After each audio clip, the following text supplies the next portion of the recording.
Lição do dia 26 de janeiro de 2026. Santos Timóteo e Tito, bispos. Memória, segunda-feira, cor litúrgica branco. Neste dia queremos entregar a Deus os nossos afazeres, nossas preocupações. Entregamos a Deus a nossa família, nossos filhos, para que o Senhor possa, pelo vosso Espírito Santo, nos dar, então, a energia necessária no Espírito para enfrentarmos o dia de hoje. Oramos especialmente por aqueles que se encontram em leitos de hospitais, você que está passando por dificuldade, tratando de alguma doença na sua família, para também aquelas pessoas que agora oram comigo pelos seus familiares, por um filho, por uma filha, pela recuperação, pela restauração espiritual, pela libertação de vícios, de drogas, pela conversão em Cristo Jesus. Oramos também pelos nossos filhos, netos, sobrinhos, por toda a nossa família e pedindo a Deus que derrame sobre nós agora uma porção especial do vosso Espírito. Amém. Santos do dia, Santos Timóteo e Tito, bispos. Queremos lembrar que tanto Timóteo como Tito também tiveram a conversão na sua juventude. Então eram pessoas de 20, 25 anos de idade e que depois morreram pregando e anunciando a Cristo Jesus. Santos Timóteo e Tito eram bispo e ambos colaboradores do apóstolos dos gentios, que era São Paulo. De acordo com a tradição, São Paulo escreveu 2 cartas a Timóteo e uma a Tito. As cartas do Novo Testamento revelam ensinamentos para a formação dos pastores e dos fiéis da igreja, aqueles que beberam da fonte mais limpa do catolicismo. Pedimos, por piedade e zelo, e o amor pela igreja a seus ministros, de modo particular aos bispos e cardeais, tão atacados pela cultura atual e pelos próprios cristãos. Consolai-os, oferecendo a eles o vosso espírito, né, para que eles possam concluir sua missão aqui sobre a terra. Amém. Vamos ouvir com atenção a palavra do Senhor. Início da segunda carta de São Paulo a Timóteo.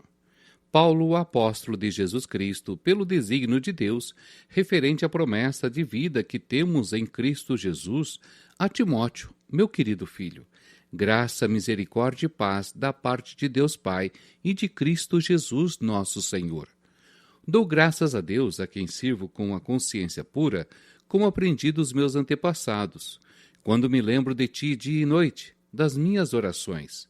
Lembrando-me das tuas lágrimas, sinto grande desejo de rever-te e assim ficar cheio de alegria. Recordo-me da fé sincera que tens, aquela mesma fé que antes tivera tua avó Lloyd e tua mãe Eunice. Sem dúvida, assim é também a tua. Por este motivo, exorto-te a reavivar a chama do dom de Deus, que recebestes pela imposição das minhas mãos. Pois Deus não nos deu um espírito de timidez, mas de fortaleza, de amor e sobriedade. Não te envergonhes do testemunho de nosso Senhor, nem de mim, seu prisioneiro, mas sofre comigo pelo Evangelho, fortificado pelo poder de Deus. Palavra do Senhor, graças a Deus. Salmo 95. Anunciai entre as nações os grandes feitos do Senhor. Cantai ao Senhor Deus um canto novo, cantai ao Senhor Deus, ó terra inteira, cantai e bendizei seu santo nome. Anunciai entre as nações os grandes feitos do Senhor. Dia após dia anunciai sua salvação. Manifestai a sua glória entre as nações e entre os povos do universo seus prodígios. Anunciai entre as nações os grandes feitos do Senhor. Ó família das nações, dai ao Senhor. Ó nações, dai ao Senhor poder e glória. Dai-lhe a glória que é devida ao seu nome. Anunciai entre as nações os grandes feitos do Senhor. Publicai entre as nações, reina o Senhor. Ele firmou o universo inabalável, e os povos ele julga com justiça. Anunciai entre as nações os grandes feitos do Senhor. Proclamação do Evangelho de Jesus Cristo segundo Lucas. Naquele tempo, o Senhor escolheu outros 72 discípulos e os enviou 2 a 2 na sua frente a toda cidade e lugar onde ele próprio devia ir. E dizia-lhes: a messe é grande, mas os trabalhadores são poucos. Por isso, pedi ao dono da messe que mande trabalhadores para a colheita. Eis que vos envio como cordeiros para o meio de lobos. Não leveis bolsa, nem sacola, nem sandálias, e nem cumprimenteis ninguém pelo caminho.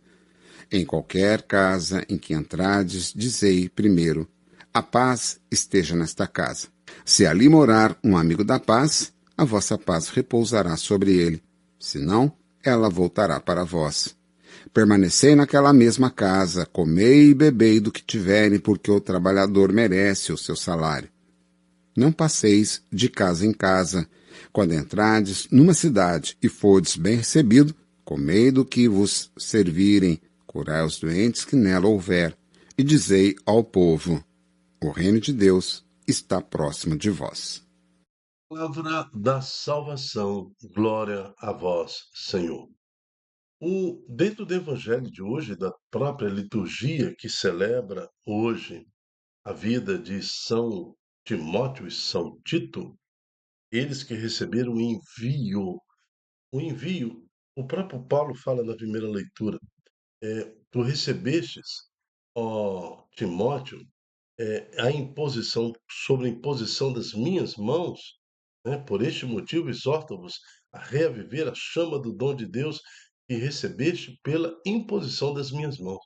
Então, em algum momento, Paulo coloca suas mãos sobre a cabeça de Timóteo e dá a ele o ide no Espírito Santo, a autoridade que Paulo recebeu da igreja. Isso chama-se munos, que vem de Deus. Munos é uma palavra que significa alguém tem autoridade de repassar a autoridade cedida por alguém. Então, alguém maior do que eu, alguém que tem mais autoridade no espírito do que eu, me dá o envio para que eu vá anunciar a palavra de Deus. É assim que acontece nesses milhares de anos dentro da igreja. Então ninguém, o padre não é padre pela vontade dele, o bispo não é bispo pela vontade deles.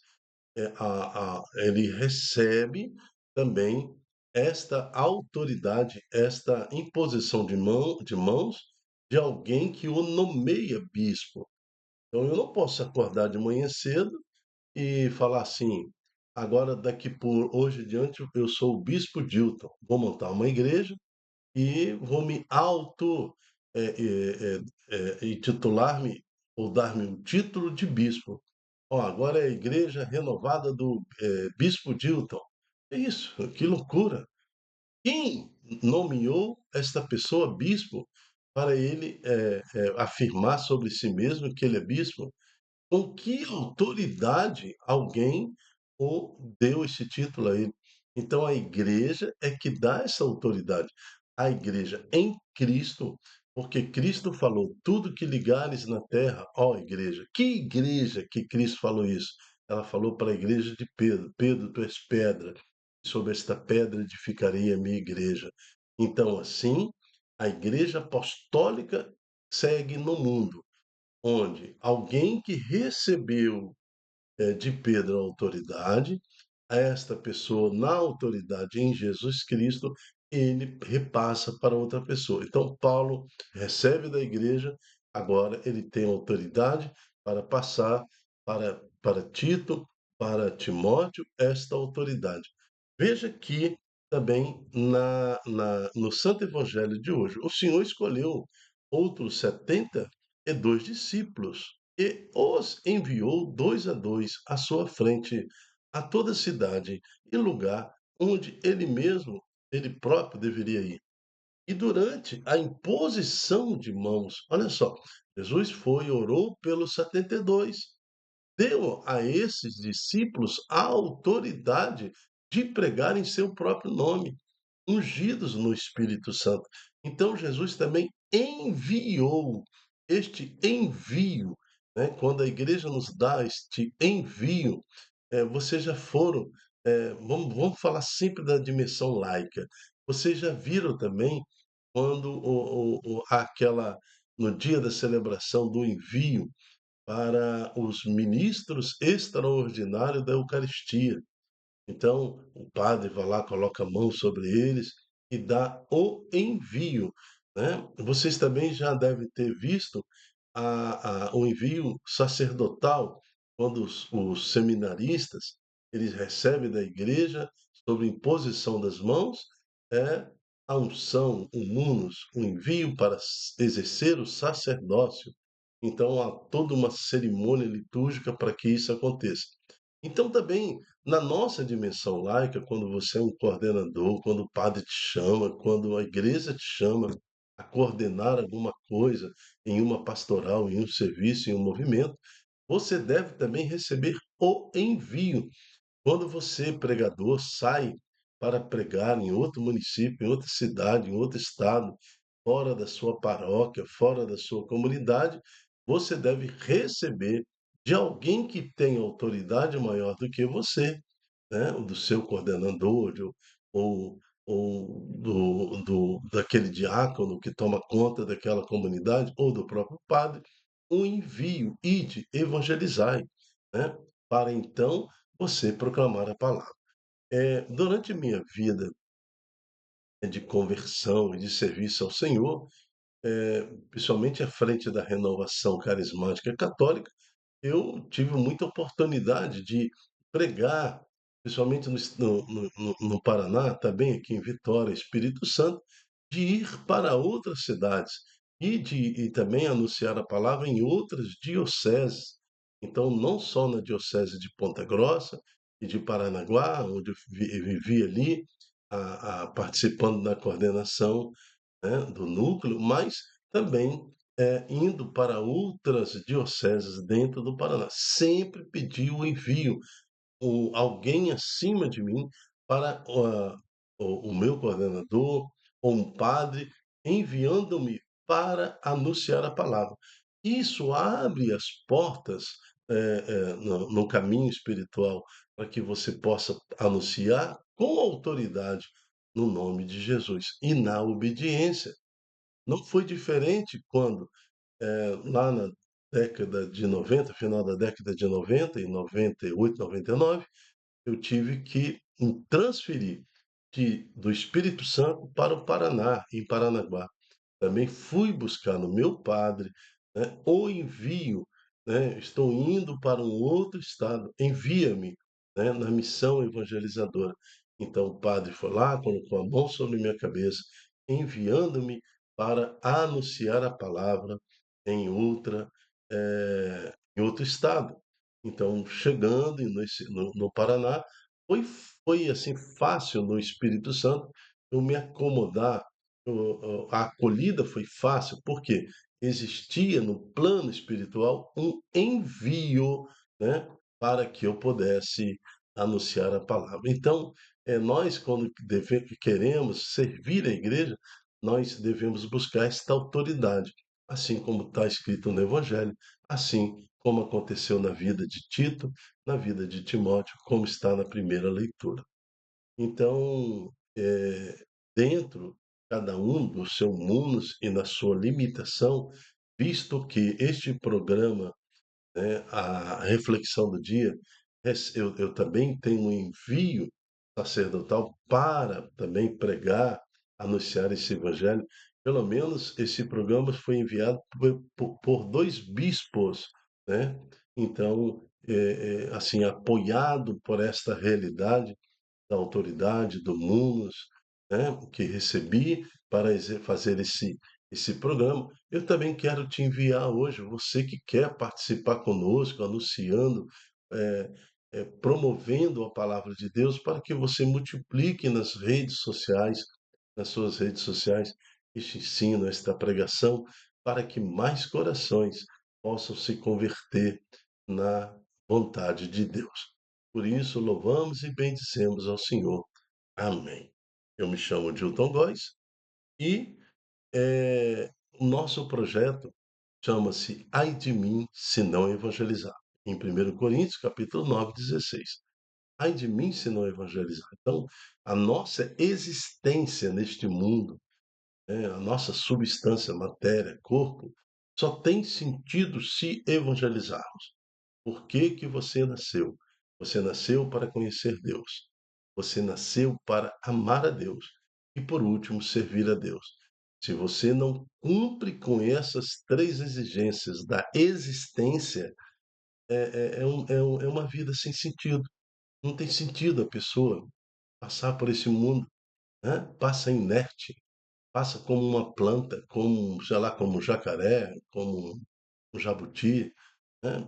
Fica sem sentido, né? Então, nós temos que cumprir o sentido da vida, que é conhecer, amar e servir a Deus.